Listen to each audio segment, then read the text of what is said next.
Es una enfermedad que actualmente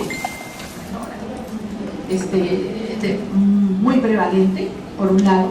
Por otro lado, hay una alteración de la glucosa, y esto causa, así a grandes rasgos, vamos a decirlo, esto causa un estado de hiperglicemia. La hiperglicemia implica glucosa en sangre alta, y cuando la glucosa no es utilizada, porque la glucosa es energía y tiene que ser utilizada, toda energía debe ser utilizada porque si no se torna dañina, no es utilizada en forma adecuada y permanece en el vaso sanguíneo, se convierte en tóxica. Entonces se habla de una glucotoxicidad. Ustedes dirán, ¿cómo voy a utilizar yo esa energía de la glucosa? La glucosa tiene que entrar en las células por intermedio de ¿quién? De la insulina, ¿no? La insulina es la hormona que se encarga con sus receptores que se encuentran a nivel de todos los tejidos, llámese hígado, músculo, tejido adiposo. Ya, en cerebro pasa solo, en cerebro sí no hay específicamente un receptor, sino que la glucosa es necesaria para el cerebro, para las células cerebrales, es energía, y entonces entra sola. Y desde el punto de vista de los otros órganos, cuando la glucosa permanece en la sangre en niveles altos, se vuelve tóxica, porque es energía que no se utiliza. Toda energía que no se utiliza tiene un daño. Y el daño es a nivel del vaso. Microvascular, inicialmente, el vaso sanguíneo pequeñito, y por eso vienen las retinopatías, que eso le va a hablar la doctora Ñahui, y luego macrovascular, el ejemplo más clásico y más evidente y más, digamos, traumático es el pie diabético, ¿no? El pie diabético tiene varios componentes. Entonces, a nivel del hígado, el hígado hace entrar a la glucosa y la deposita, es como un refrigerador, siempre lo que es un refrigerador que guarda sus paquetes de glucosa, y en el momento en que se necesite, abre la puerta y sale glucosa, ¿ya? El tejido adiposo también, el músculo también necesita glucosa para trabajar, si no, no hay fuerza muscular, que es una sintomatología que se le va a ver a los pacientes con diabetes mellitus. Hay diabetes para grandes rasgos, diabetes mellitus tipo 1, ¿verdad? En la cual está en el brazo corto del cromosoma 6, lo más sencillo lo estoy diciendo, y estos pacientes con diabetes mellitus tipo 1, que no es tan prevalente a nivel de Latinoamérica, o sea, la población de diabetes tipo 1 no es tanto como la de tipo 2, en nuestro medio, en Latinoamérica, en determinados tipos de etnias, va a tener un componente importante, que las células que producen la insulina, las células beta del páncreas, no van a producir insulina, y por lo tanto son pacientes que necesariamente van a necesitar insulina como tratamiento. Y la diabetes mellitus tipo 2, que es la diabetes que más prevalencia tenemos en nuestro medio, tiene dos datos fisiopatológicos importantes. Un primer periodo de resistencia, le llaman resistencia a la insulina, que quiere decir menor sensibilidad de los tejidos a la insulina. ¿Cómo se entiende esto? Hay niveles de insulina altos en la sangre, hay una hiperinsulinemia, y sin embargo no hay un adecuado metabolismo de la glucosa. Y entonces ahí caen los estadios prediabéticos o de intolerancia a carbohidratos. Puede caer el síndrome metabólico también, con obesidad, dentro de esta primera daño fisiopatológico de la diabetes tipo 2. Y después la diabetes tipo 2 pasa a un estadio en el cual las células del páncreas se cansan, ya no producen lo que debería ser, y pasa a ser una diabetes que necesita insulina. Pues ya no se dan abasto las células porque han trabajado mucho produciendo una insulina, que hay resistencia a la insulina, y que a mi modo de ver es mejor decir menor sensibilidad de los tejidos a la insulina, pero ustedes lo van a ver como resistencia a la insulina. Entonces la diabetes mellitus tipo 2 es generalmente del paciente que puede venir de una obesidad, o sea, por eso la obesidad es peligrosa, porque puede ser un primer paso para diabetes mellitus. El tratamiento, fundamentalmente, en ese tipo de pacientes, el diabetes tipo 2, es dieta. En el 1 también es dieta. Metformina, ¿no? Es una droga que la vamos a hablar ahora después. Y en un determinado momento hay otros agentes que han salido últimamente que son interesantes en cuanto a su desarrollo tanto para obesidad como para diabetes mellitus tipo 2, que regulan la glicemia y que también actúan a otros niveles relacionados con digamos como problema cardiovascular, o sea, disminuye la posibilidad de que haya una aterosclerosis y el problema cardiovascular. Entonces, desde ahí más o menos estamos. ¿Alguna preguntita acá? Ese es un preámbulo que no estaba en el programa. ¿Está bien? Estamos. Vamos a hablar, como mi clase, que ya con la doctora ya me voy a hablar más de esto, es relacionada con los momentos agudos, los problemas agudos. Cetoacidosis diabética, que va a la emergencia, llega a la emergencia, son cuadros de emergencia. Estado hiperosmolar hiperglicémico, todos con niveles de glucosa alta, no controlada. Y el otro punto es hipoglicemia. Hipoglicemia que puede ser más como lo que trae en consecuencia el uso de insulina o el uso de agentes orales. A ver, por favor, gracias. Vamos a ver. Bien, entre estos dos estados, la diferencia entre cetoacidosis diabética y estado hiperosmolar hiperglicémico está fundamentalmente en la parte clínica y también hasta cierto punto la parte de tratamiento. El estado, hay dos consideraciones. El estado hiperosmolar, en el estado hiperosmolar, su nombre lo dice, una hiperosmolaridad, una osmolaridad mayor de 320 a 330. La insulina es insuficiente, o sea, necesita insulina, pero para que la glucosa sea utilizada por los tejidos, pero es suficiente para inhibir la lipólisis, o sea, la destrucción del tejido graso, y por lo tanto la cetogénesis, cuerpos cetónicos, aliento a manzanas, respiración de Kuhn-Maul, que se ve en el otro estadio, que es cetoacidosis diabética, más frecuente, hasta cierto punto. La osmolaridad es el factor determinante del compromiso de conciencia. ¿Qué quiere decir esto? Que en el estado hiperosmolar hiperglicémico, lo que les vaya a ustedes a llamar la atención es que hay un compromiso neurológico y un compromiso de conciencia de la persona.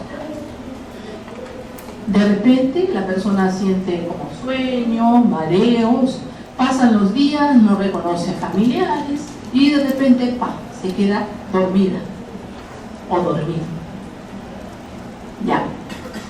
Y entonces lo llevan corriendo a la emergencia. Está deshidratado y tiene una glucosa mayor de 600 y tiene una osmolaridad mayor o igual a 320 y tiene un pH mayor de 7.3.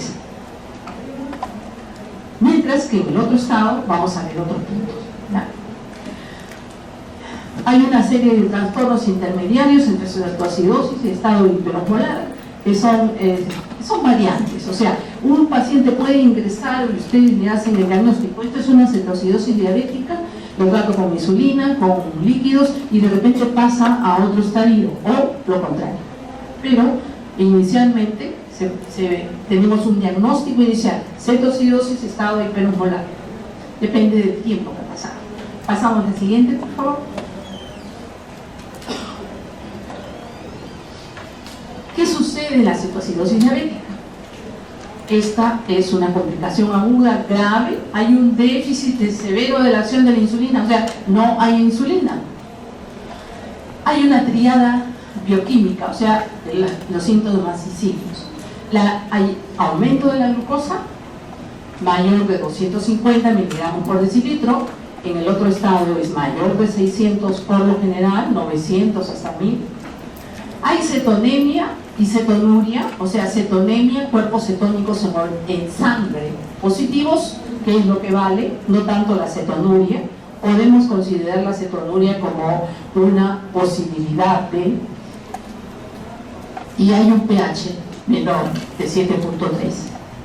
Además, un bicarbonato menor de entre 15 para algunos, 18. Generalmente se pone entre 15 y 18. O sea, hay problema de bicarbonato, mientras que en el otro estado no sucede eso. La siguiente. En el otro estado hay una deshidratación mucho más severa, hay hipotensión arterial, alteraciones neuropsíquicas, trastorno del sensorio y ausencia de aliento cetónico. Desde el punto de vista clínico, simplemente. La siguiente.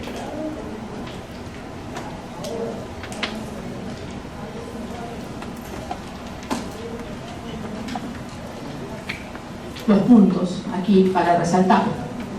Para el estado hiperosmolar hiperglicémico, glicemia mayor de 600, deshidratación severa, osmolaridad plasmática efectiva mayor de 320, acá hemos puesto ya como 3 veces lo mismo, hemos dicho, un pH arterial mayor de 7.3, hay un bicarbonato menor de 20 equivalentes por litro, mayor de 20 miligramos, o sea, no hay problema de bicarbonato en estos casos, ausencia de cetosis, aumento del sodio y aumento del potasio. Estos estadios tienen mucho más grado de deshidratación que la cetoacidosis diabética y por lo tanto tenemos que pasarle más líquidos. Grupos etarios, generalmente adultos mayores y con obesidad. Como debut de diabetes es difícil. Generalmente debut de diabetes es cetoacidosis. Hay una fórmula acá abajo en la cual la osmolaridad plasmática efectiva es 2 por el sodio medido más la glucosa sobre 18. Glucosa en miligramos por decilitro. La siguiente.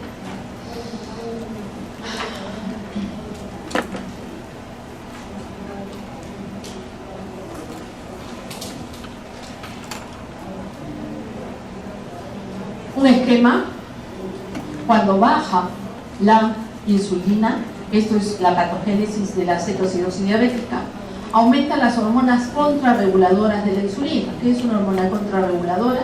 ¿No? Es como una balanza. En un lado de la balanza, en un platillo de la balanza, tienen ustedes a la hormona que baja el azúcar, que es la insulina. Y en el otro platillo tienen a varias hormonas que aumentan la glucosa. Y la primera que sale disparada en el momento en que tengas un problema de baja de insulina es el glucagón. Después siguen catecolaminas y después, en una segunda fase, el cortisol y la hormona de crecimiento. El cuadro clínico, por ejemplo, de problema de irritabilidad lo puede presentar por el despliegue de catecolaminas. Hacemos la siguiente, que son lo que te da taquicardia, más la deshidratación, etc.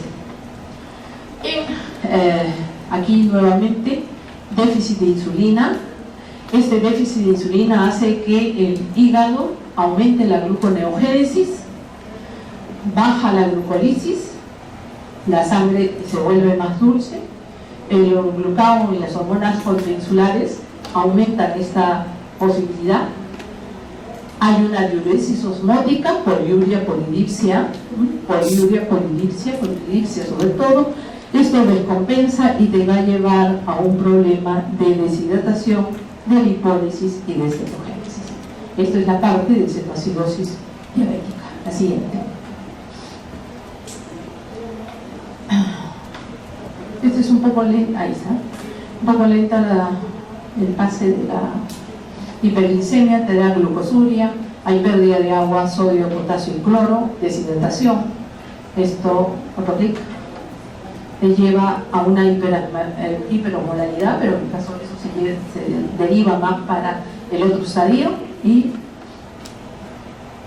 la siguiente, cetonemia. La cetonemia te da descenso del bicarbonato, descenso del pH. La siguiente, acidosis metabólica. Miren cómo se cierra el cuadro. Hiperventilación, respiración de Kussmaul, deshidratación. La siguiente. Ustedes ya tienen, porque la delegada, ¿quién es la delegada? Que me mandó el... ¿No está? Bueno, yo le pasé a la delegada las clases. Ya. Bien, por si acaso no las tuvieron. Patogénesis del estado hiperosmolar, acá es parcial o relativa al déficit de insulina, se inhibe la lipólisis. Hay una disminución de la captación de glucosa por el músculo, el tejido adiposo y el hígado, esto te lleva a hiperglicemia, glucagón, gluconeogénesis hepática, diuresis osmótica, deshidratación, insuficiencia renal, ¿no? Y hay una osmolaridad mayor a 320, 330 miliosmoles por kilogramo. Osmolación y coma. Entonces, diferencia fundamental es que este estadio te da un compromiso neurológico. Mayor deshidratación, no tienes el pH tan bajo, ni tienes compromiso del carbonato. Mientras que en la cetocidosis sí sucede eso. Sí.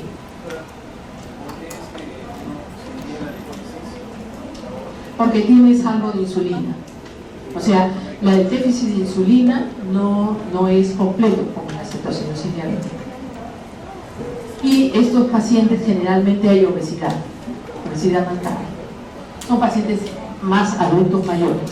El cuadro clínico se establece por lo menos en una semana aproximadamente de molestias, mientras que la cetocidosis diabética puede estar muy bien ahora y mañana de repente comienza a tener dolor abdominal, deshidratación, se le sube la glucosa y tienen que entrar rápido en emergencia para compensar. Esa es diferencia en cuanto al tiempo de enfermedad. La siguiente.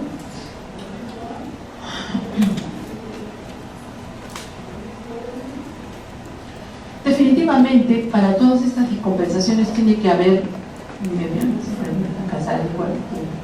tiene que haber algo que precipite, y para todas las patologías o para todo problema agudo que ustedes tengan, llámese crisis, por ejemplo en el hipertiroidismo, como mixedematosis, o sea, todos los estados urgentes de endocrinos, tiene que haber un factor, la gota que colmó el vaso.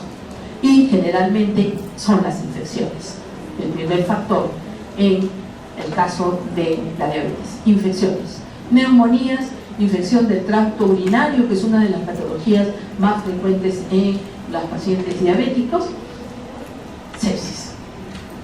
Puede ser un debut de diabetes, o sea, nunca fue diabético y de repente sale con una glucosa alta y con todo el cuadro, pero ha tenido un antecedente de poliuria, polidipsia, polifagia. Generalmente eso lo van a ver como previo.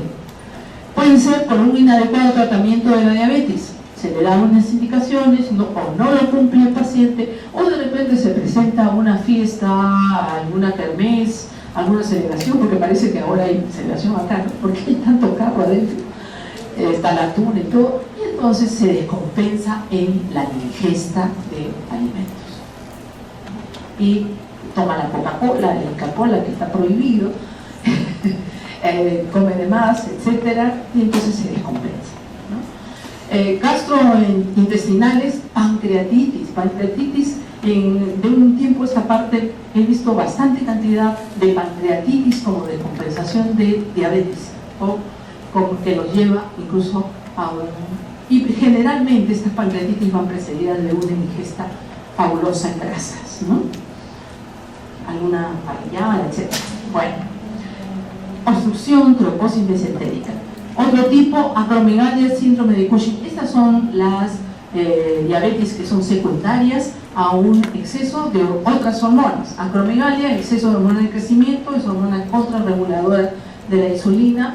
Enfermedad o síndrome de Cushing en general, exceso de glucocorticoides. Los glucocorticoides son muy buenos para el estrés, etcétera, etcétera, pero te elevan la glucosa. También es una hormona contrarreguladora. Ingesta de alcohol, También te puede precipitar un traumatismo. La siguiente, por favor. Tipo de medicaciones: pacientes que tienen una artritis reumatoidea, un lupus eritematoso sistémico, le dan corticoides para bajar el cuadro, que a veces eso definitivamente se necesita, y de repente salen con glicemias elevadas. El propranolol, bueno, también se escribe así. Los diuréticos de tipo tiazida, difenida, antoína, que es para convulsiones, la furosemida, son diuréticos que te puede desencadenar en un paciente diabético por lo general, y sin causa aparente. Siempre hay una posibilidad de que tú no encuentres causa porque se descompensó. La siguiente.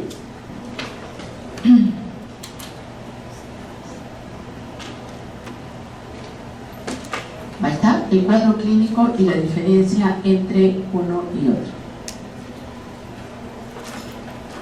Cetoacidosis diabética, tiempo corto, 24 horas, a veces menos. El estado hiperosmolar, varios días. En ambos casos hay poliuria, polinuria, polifagia, baja de peso. El hecho de que los niveles de insulina disminuyan y exista una hiperglicemia, que va a bajar de peso en ambos casos. Debilidad, problemas a nivel muscular y la debilidad, alteración del sensorio para ambos. Para la cetoacidosis específicamente, un cuadro bastante clásico es las náuseas, los vómitos y el dolor abdominal. Y el dolor abdominal se debe a un compromiso del potasio, fundamentalmente. Mientras que eso no se presenta en el estado hiperosmolar. Signos, en ambos casos, con diferentes grados: deshidratación, al haber deshidratación hay taquicardia, hipotensión arterial, shock, alteración del estado mental, alerta, coma. Ya cuando hay una cetoacidosis diabética severa, vamos a tener problemas de alergia. La respiración de Kussmaul es específicamente para cetoacidosis diabética, igual que la gastritis hemorrágica, y la parte del coma, el paciente entra en coma rápido, o sea, ha pasado una semana, pero ya está con el problema neurológico. La siguiente.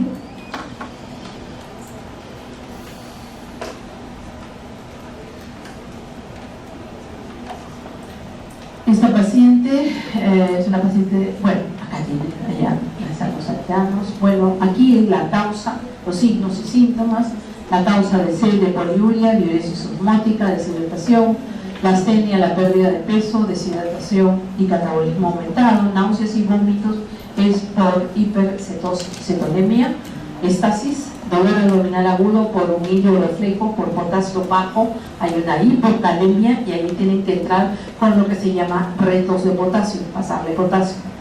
Así bien, parestesias también en los calambres, los parestesias es déficit de potasio, la taquicardia y la hipotensión por la deshidratación, la acidemia, la respiración de Kussmaul por la acidemia, y depresión del estado del sensorio es la hiperosmolaridad. La siguiente es la paciente que hemos visto con miren ustedes la lengua de la paciente y el estado de la paciente. En este momento la paciente no está en una cetoacidosis diabética severa, pero está bastante deshidratada. Es una señora de 68 años que debuta como diabetes mellitus tipo 2, con una glucosa de 469, un pH de 7.1, un bicarbonato de 7, cuerpos cetónicos positivos, y se le diagnostica una cetoacidosis diabética severa. La severidad está en función del pH, generalmente con pH por debajo de 7, 6.9 es catalogado como severa.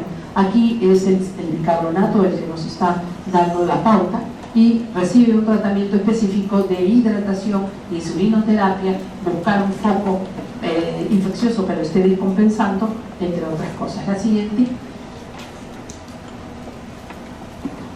Esto viene en poquititos, diagnóstico diferencial. Acá están los signos y síntomas, tanto para cetoacidosis, más acidosis, menos deshidratación. Puede presentarse en diabetes tipo 1. Generalmente la descripción de la cetoacidosis diabética está específicamente para diabetes tipo 1 en los libros norteamericanos, en la bibliografía inglesa, pero en nuestro medio se ve diabetes mellitus tipo 2 como debut y como cetoacidosis diabética. Los pacientes son más jóvenes, los síntomas son agudos, rara vez hay coma, trombosis rara y la mortalidad es menor, ha disminuido. Antes era un poco más, actualmente está entre 5 a 2%. En el estado hiperomolar, dale una salita.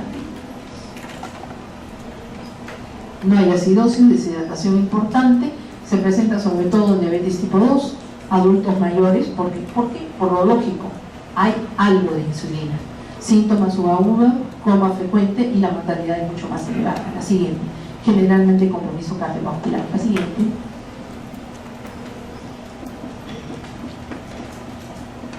Aquí tenemos los criterios diagnósticos. Los criterios diagnósticos en las 3 primeras columnas, lo referente a leve, moderada y severa de cetoacidosis diabética, y está en función, bueno, de glucosa mayor de 250, mientras que para el otro punto es mayor de 600, y el pH como va variando, 7.25 a 7.30 leve, de 7 a 7.24 moderado, y por debajo de 7 o 7 es severo. Los niveles de bicarbonato que te dan la pauta, la acetona que te dan la pauta, la osmolaridad es variable, pero generalmente no hay hiperosmolaridad como en el síndrome hiperosmolar, el anion gap y la alteración del sensógeno. Alerta, somnolencia, estupor, coma, que se ve igual en el caso del estado hiperosmolar, el estado hiperosmolar hiperglicémico. La siguiente. Los niveles es como vamos a mantenerlo, esto es como para que ustedes lo lean, lo vean, y generalmente es más un repaso para cuando tengan el tratamiento. ¿Alguna pregunta? Siguiente. Estamos corriendo un poco. Bueno, los objetivos del tratamiento, si bien es cierto, son objetivos paralelos. Yo necesito mejorar la hidratación, mejorar la glicemia, pero lo primero que me interesa, bueno, por un lado, el hecho de darle solución salina a un paciente con glicemia alta ya le va a bajar la glicemia, además del uso de insulina, además de buscar alguna fuente que lo haya compensado y dar antibiótico-terapia, y además de evaluar lo que es electrolitos, sodio, potasio, cloro, disminuir las cetonas en suero y orina, corregir disturbios electrolíticos y, ya le dije, identificar y tratar eventos precipitantes. La siguiente, por favor. Ahí estamos, ya lo he comentado. La siguiente. Esto lo vamos a pasar un poquito rápido. Bueno, esta diapositiva está en función de, está sacado del manual de emergencias del Hospital Loaiza de este año. Qué cosa hace, tiene que ponerle una vía aérea adecuada, ponerle una vía adecuada también, la parte de canalizar vías endovenosos, evaluar el déficit neurológico. Es algo como para que ustedes los lleven a la cama del paciente y comiencen a hacer su clasificación de Glasgow y cómo está el paciente en cuanto a el estadio del problema. La siguiente.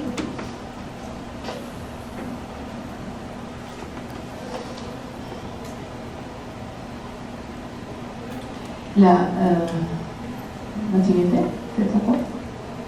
Bueno, esto es para el sodio, ¿no? Como en la fórmula que ustedes pueden utilizar. Generalmente es la medida del sodio, ¿no? Uno está para miligramos por decilitro, que es los valores que nosotros usamos en nuestro medio. Los milimoles por litro es también otra medida para glucosa, dependiendo de la glucosa. El sodio corregido para los niveles de glucosa, tienen que corregir sodio para ver cuánto le pasan de sodio. La siguiente. Y este es un cuadro un poco abigarrado, pero que nos habla de en qué momento vamos a pasar y qué cosa vamos a pasar. Shock hipovolémico. Generalmente uno inicia su tratamiento cuando está en shock con cloruro de sodio a 9 por 1000. 1 a 2 litros a la hora, ¿no? Y hay que evaluar cómo va el sodio, el potasio, evaluar cómo va la presión arterial y cómo está la glucosa. Nosotros tenemos que tener una meta de una baja de glucosa, bajar los niveles de glucosa de su nivel inicial entre 70 a 50 a la hora. Si no ha bajado así, tenemos que duplicar la cantidad de insulina. Es como para que lo lean y evalúen. Generalmente ustedes lo van a tener definitivamente en la palma de la mano cuando tengan al paciente al costado.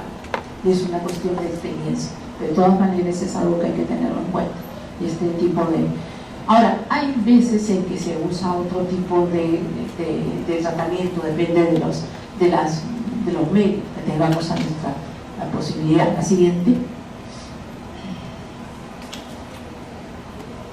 Esto está sacado de la guía que les comenté, ¿no? Determinar el estado de líquido del cloruro de sodio a 0.9%, 1 litro, pasarlo en 1 o 2 horas, dependiendo cómo vaya la hidratación, y después ir bajando la cantidad de líquido. En realidad uno no puede decir, bueno, a todos los pacientes les voy a dar lo mismo y voy a bajar en este momento. Todo depende de cómo evolucione el paciente. No, cada paciente es un mundo y ese mundo es diferente de tratar, por lo tanto tiene que tener una evaluación, ¿no? Pero tenemos que tener una pauta.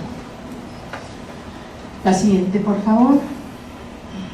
¿Hasta dónde debemos llevar nuestra glicemia? Generalmente en algunos textos dicen por lo general era 250. Si bajamos a 250 ya el control horario podría ponerse un poco más relajado. En otros textos ponen entre 200 y 300 para cetocidosis, 200 para estado hiperosmolar, hasta 300, y ahí bajamos la hidratación, pero todo depende de la evolución del paciente. El uso de insulina. La insulina generalmente, actualmente en emergencia, ¿cómo se pone? Se pone en una bomba de infusión de insulina. O sea, hay una fórmula en la cual nosotros vamos a pasar 0.1 unidades por kilo por hora en las primeras horas y después vamos a graduar dependiendo de nuestros niveles de glucosa y cómo evoluciona el estado del sensorio del paciente. La siguiente.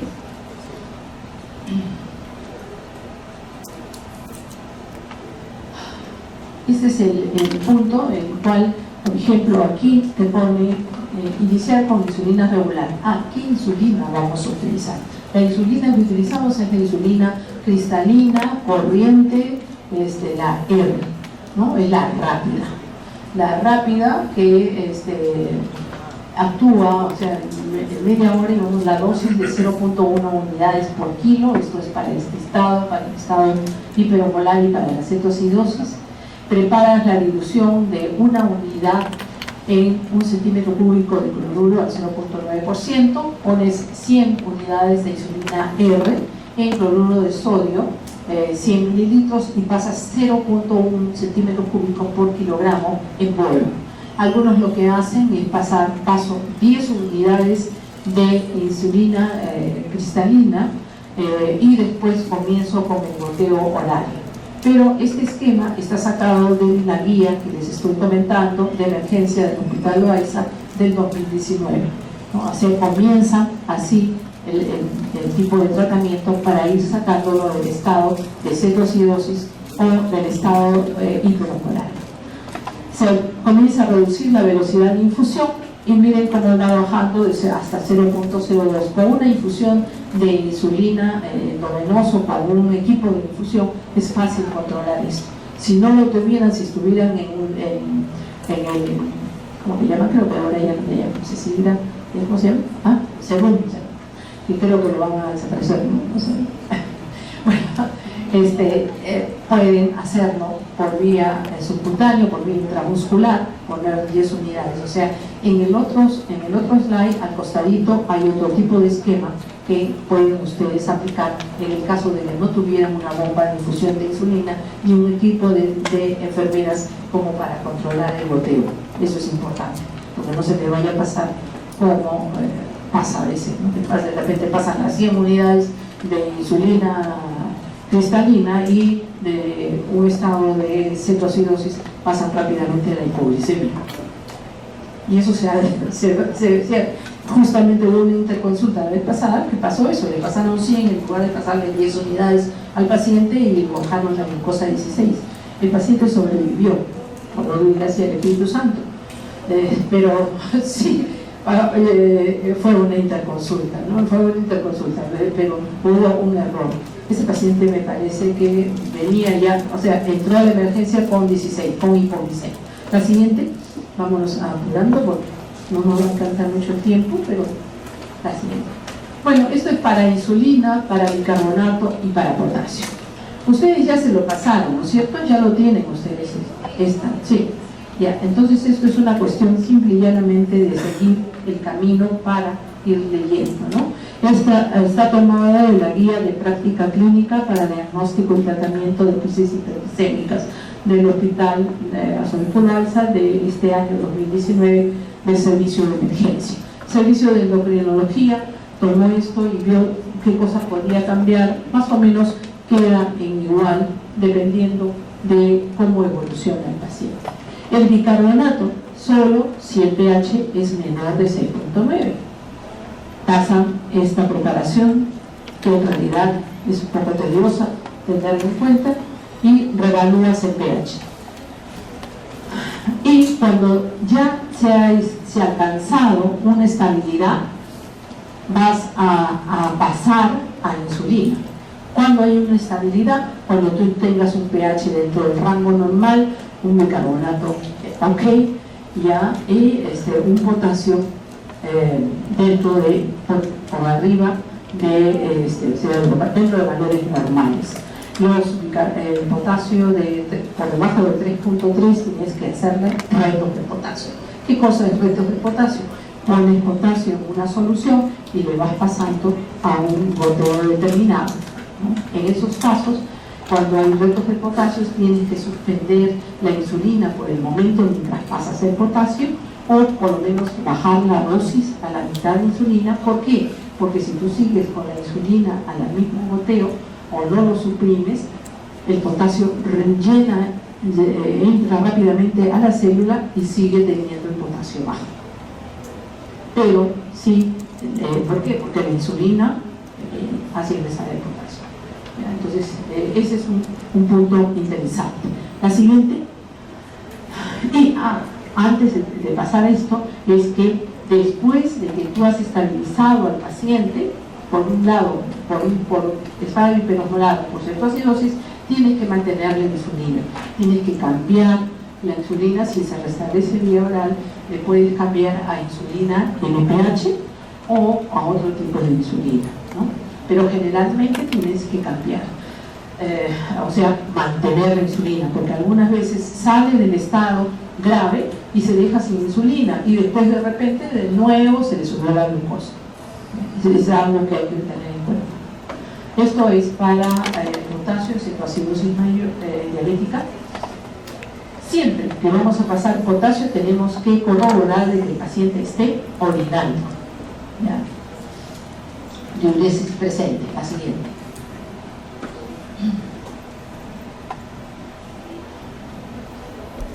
El bicarbonato solamente la utilizas, nuevamente pongo énfasis, pH por debajo de 6.9 y bicarbonato bastante bajo, hipercalemia, o sea cuando hay potasio muy alto, 6.5, el potasio muy alto es peligroso porque puede producir una arritmia cardíaca y problema cardiovascular.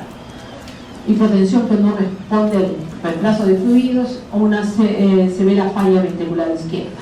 La siguiente.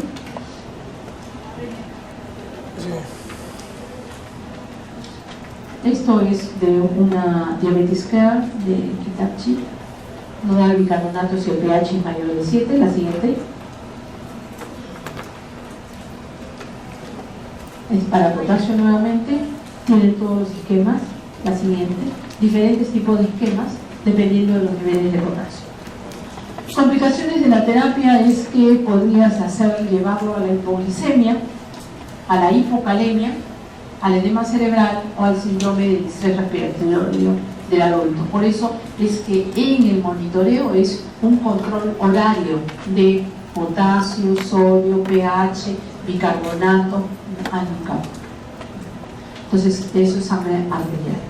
Por eso está en emergencia. La siguiente, hasta que saques al paciente, o sea, el restablece. Son hojas de monitoreo, pasamos rápido esto. ¿Qué las tienen, no? 4. Por debajo de 3.3. Cuando el potasio está bajo, es por debajo de 3.3.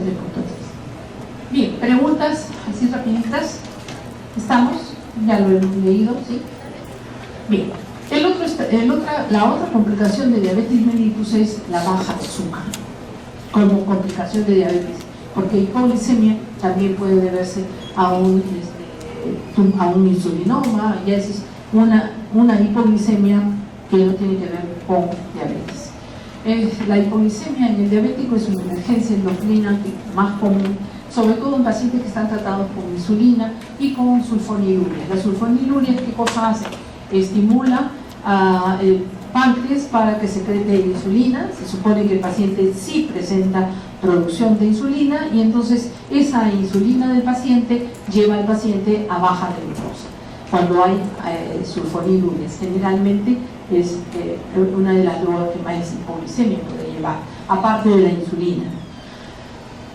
Principal factor limitante, la optimización del control de la diabetes, y las manifestaciones clínicas son las señales de incapacidad del sistema nervioso central para satisfacer sus necesidades energéticas. O sea, el paciente inicialmente, cuando son hipoglicemias agudas y no tiene la cronicidad o no tiene costumbre de hacer hipoglicemia, desencadena la liberación de catecolaminas. Entonces el paciente se siente desesperado, comienza a tener palpitaciones, requiere ayuda. Algunos lo confunden de que está en algún estado psiquiátrico, y lo que pasa es que la glucosa se le está bajando.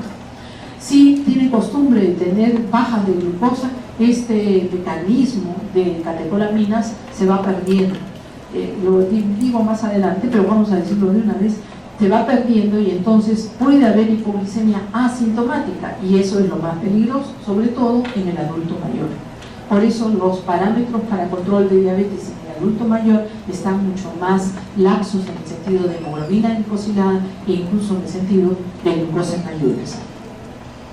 Si no se trata, puede presentarse un daño neurológico permanente o incluso la muerte. Por supuesto, si la persona se pone una dosis de insulina porque quiere suicidarse, eso puede suceder. Simplemente entra en coma y ahí quedó. La siguiente, no hablemos mejor de suicidio. La siguiente, porque bueno, acá hay varios estudios, ¿no?, de frecuencia, estudio prospectivo de 130 hospitales. Cuarto, efecto adverso a medicamentos más común que la hospitalización. En el DCCT es un estudio de a largo tiempo que se realizó con pacientes diabéticos. La hipoglicemia severa ocurrió por lo menos una vez en el año en el 10 al 30% de pacientes con diabetes tipo 1. En este caso es más sobre diabetes tipo 1, que son los que usan insulina. La siguiente. El LUCA-PDS es también un estudio a largo tiempo, y es el estudio del Reino Unido. Durante 6 años de seguimiento se reportó hipoglicemia severa. Miren, con metformina, 2.4%. La metformina es una biguanida que se usa para regular glicemia y que en teoría no causa hipoglicemia, pero sin embargo en algunos pacientes se puede ver, y este estudio no lo corrobora. Es baja la cantidad, de 2 al 4%, pero está ahí. Las sulfonilurias en 3.3%, de 11.2% con insulina. La siguiente. Mayor contra. Y aquí está la clásica triada de Whipple, que ya la conocemos. La triada de Whipple es ¿qué pasa? Síntomas consistentes con hipoglicemia. 1. Bajan los niveles plasmáticos de glucosa por debajo de 55 miligramos por decilitro. Para pacientes diabéticos por debajo de 70 ya es hipoglicemia. Y estos síntomas se calman o se revierten, para una palabra más clásica, síntomas que revierten con el uso de soluciones azucaradas o el uso de ingesta de alimento, dependiendo del grado de hipoglicemia, o ponerle endovenoso de destroza al 33% o 50 gramos de destroza. Entonces, esta es la famosa llamada triada de Whipple. Cuando sucede eso, nos viene un paciente que está con compromiso del sensorio, que de repente se duerme fácilmente y que es diabético y está tomando sulfonilurias o se está poniendo insulina, o si no tenemos ese dato, al toque hay que hacerle una glucosa. Por sí o por no puede ser un estado de hipoglicemia. Y si nosotros le damos de tomar algo dulce, si está más o menos controlado, o inmediatamente le ponemos, si la cosa es severa, tiene que ponerle de frente una vía o pasarle destroza al 33% endovenoso, y el paciente, como por milagro, se despierta. Esa es la famosa triada de Whipple que te demuestra de que hay una hipoglicemia. La siguiente, descrita en el año 38, ¿no? Aquí hay hipoglicemia en pacientes sin diabetes por debajo de 55, para diabéticos por debajo de 70 miligramos por decilitro o 3.9 milimoles por litro, y la hipoglicemia severa se define como un episodio donde la persona no es capaz de tratar de tomar algo porque se desmaya, pierde la fuerza y necesita solución de glucosa intravenosa o administración de glucagón, que es la otra posibilidad, o las dos posibilidades, para que presente con convulsiones o coma, para sacarlo de la hipoglicemia. La siguiente. Es preferible hacer, no se guíe mucho por el glucómetro, sino un control de sangre periférica, un control de sangre central, sangre venosa, ¿no? Hay un estadio que se llama pseudohipoglicemia, que la muestra de sangre se recoge en un tubo que no contenga un inhibidor de la glucólisis. Para medir glucosa hay que hacerlo al toque y tener un inhibidor de la glucólisis, porque puede darnos un valor que no es el correcto. Entonces no es cuestión para glucosa, ustedes, ya le saqué la muestra, la guardé en el refrigerador, no la he centrifugado, no sé si tiene, y me sale tanto, o me la llevo al día siguiente a procesar. No, la glucosa es preferible procesarla ya, al toque, para que tenga una correcta toma de muestra. La siguiente.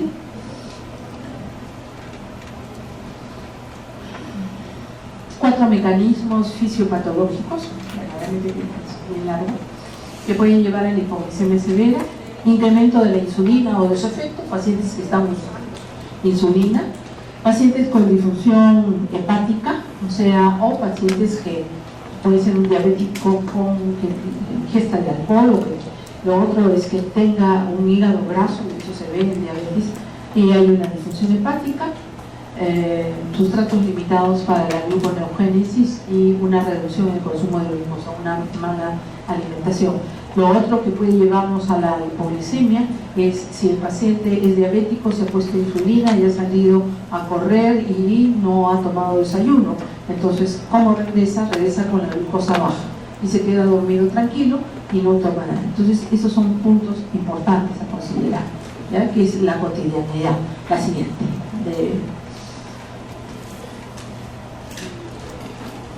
Bueno, las hormonas contrarreguladoras, las pasamos.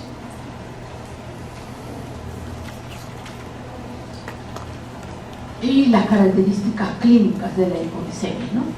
Discúlpenme el slide en inglés, pero está la sudoración, el cansancio, la taquicardia, palpitaciones, el tremor, nerviosismo, el hambre, hay hambre, parestesias o calambres.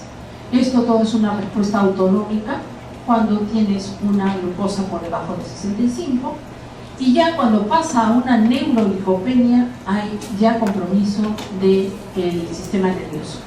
Irritabilidad, confusión, un comportamiento raro, extraño, convulsiones y ocasionalmente déficit neurológico, pérdida de conciencia y de efectos visuales, ¿no?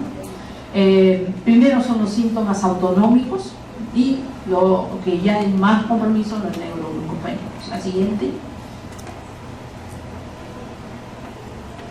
Pasamos esta, porque ya aquí también hay casos que no necesariamente de diabetes, pero es insulinomas, que es la otra causa de hipoglicemia. pero que no tiene que ver con diabetes, al contrario. La siguiente. Hay cuestionarios, estas son unas preguntas sencillas que se preguntan. Hay programas de diabéticos que el paciente va para prevenir y para adecuarse a qué cosa es la diabetes, qué voy a hacer para tratar. Entonces hay cuestionarios. Uno de los cuestionarios, por ejemplo, para ver si el paciente tiene una hipoglucemia nocturna, o sea, si se pregunta, es un cuestionario sencillo, acá hay un resumen de las preguntas más saltantes. Dolor de cabeza por las mañanas, o sea, se despierta con dolor de cabeza. Pesadillas también. Sudores nocturnos es la más clásica. Mareos, temblores o debilidad, aumento del apetito, mucha hambre, que te indica hipoglucemia, y desmayos o pérdidas de conocimiento, aunque hayan durado poco tiempo. Si todo esto lo contesta como sí, es mayor porcentaje de preguntas que ha contestado sí, y por lo tanto la posibilidad de síntomas de hipoglucemia que nosotros no nos damos cuenta y que puede ser hipoglucemia nocturna o hipoglucemia incluso también diurna, pero que el paciente no se ha tomado las pruebas respectivas. La siguiente.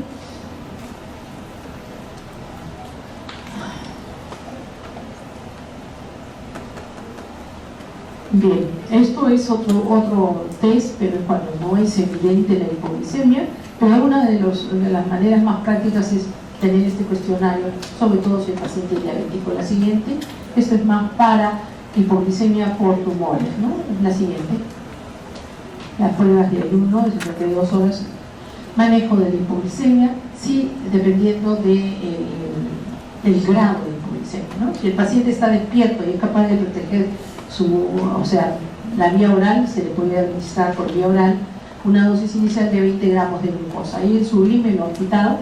Están los cubos de azúcar, jugo, refresco, pre con azúcar. La respuesta es rápida, de 10 a 15 minutos, incluso hasta menos. Después de la restauración, eso también es importante, es aconsejable la ingesta de la comida. O sea, lo restablecemos del estado del sensorio, mejoró, despertó, te conoció y después ahí lo dejamos. No, hay que darle una comida. Y en caso de que vaya a emergencia por una hipoglucemia, no es cuestión de darle de alta al toque, hay que esperar por lo menos 24 horas de observación. Eso es lo ideal, de 24 a 48 horas de observación, porque no es cuestión simplemente de sacarlo en ese momento y después, ¿qué pasó? ¿No? La siguiente, miel, una cucharada de miel o el azúcar. La destroza endovenosa es prácticamente el tratamiento de elección, ¿no? En los casos de hipoglucemia severa. Se recomienda una dosis inicial de 25 gramos de glucosa. Lo que se pone más práctico es destroza el 33%, 3 ampollas, endovenoso lento, con solución salina para evitar la flebitis, y el paciente se despierta. La siguiente, pero ahí hay que seguir observando. La otra posibilidad es darle glucano, ¿no? También podemos mantener, o sea, despertar al paciente con glucosa, que es la regla de oro, y después darle su glucano, si lo conseguimos en nuestro medio. Es eficaz para restaurar la conciencia si es dado poco después del coma hipoglucémico. Poco después podría ya no ser tanto efecto. Y es particularmente eficaz en pacientes que no tienen páncreas, más que en pacientes con diabetes tipo 2. La siguiente. Siempre miramos esta partecita. Bien, hay otros casos de hipoglucemia que es por sulfonilurias. En el caso de sulfonilurias, si se toma una dosis inadecuada de sulfonilurias, o si hay un problema de función renal y las sulfonilurias se mantienen en el paciente, ¿cómo lo vamos a sacar? Hay un antídoto, y el antídoto es octreotio. Octreotio es un análogo de somatostatina, ¿no? La hormona que regula hormona de crecimiento por vía hipotálamo. La dosis recomendada de octreotio, que no lo conseguimos así nomás aquí en nuestro medio, como antídoto para una dosis excesiva de sulfonilurias, es de 50 microgramos por vía subcutánea, repetido cada 8 horas. Se puede dar carbón activado tempranamente ante la sospecha de dosis excesiva de sulfonilurias. Es difícil a veces sacarlo del coma o de la hipoglicemia o del coma secundario a una hipoglicemia en pacientes que han ingerido exceso de sulfonilurea. La siguiente. Bueno, estas son recomendaciones para pacientes que tengan un problema de alcoholismo y otros medicamentos están limitadas a la duración de la que eso también tiene que mantener a la gente que ha causado la hipoglicemia, ¿no? La siguiente. Y aquí para terminar esta parte de hipoglicemia, recién mi primera hora, ya estamos un poco más de la cuenta. Se propone un concepto, ¿no? La introducción del concepto de hipoglicemia asociada a falla autonómica, que es la que les comentaba.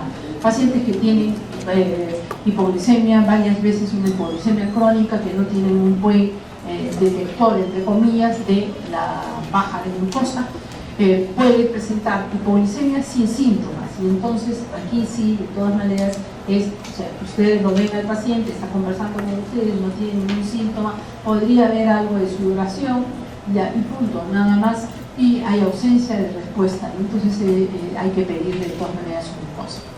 Se propone que ante episodios de hipoglicemia se desarrolle una contrarregulación defectuosa con una reducción de la respuesta de la producción de adrenalina y ausencia de la respuesta de glucagón. Y se presenta hipoglicemia asintomática en gran medida por reducción de la respuesta simpática. La siguiente, diabetes tipo 1 también puede suceder eso. Y estos son factores de riesgo, que ya lo hemos comentado. Yo creo que aquí dejamos. ¿Tienen preguntas? Pasamos a la siguiente. Creo que nos vamos a quedar en el tratamiento. Son 4 y 4, ¿no? A las 5.